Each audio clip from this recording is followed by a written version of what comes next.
I have a history that I have been involved in doing oversight on embassy security.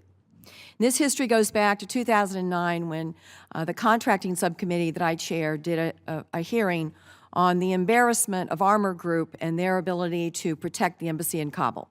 Can you imagine the amount of money that we've spent fooling around with these contractors that weren't getting the job done? Can you imagine the time we've spent on this and the money that has been spent? If you look at the history of what's gone on in terms of the guard force at Kabul.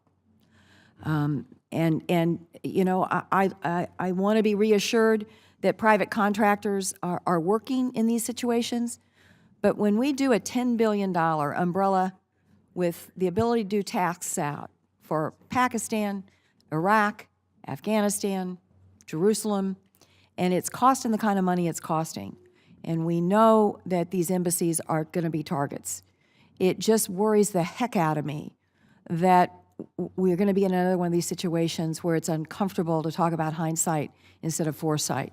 So I would really like you to look at the highest levels, at a macro level, because the War Contracting Commission said we should not be using private contractors on embassies when we have this kind of heightened security risk.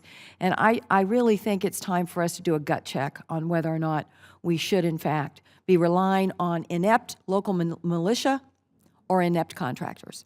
Is there a way we can get back to the point, Secretary Panetta, that we're not relying on a contract force to do what is inherently a government function? I mean, it's almost like I hit a brick wall every time I talk about this. Why is it that this has to be a contract function? Why can't we use the best trained military in the world to protect our most valued assets in our most dangerous places?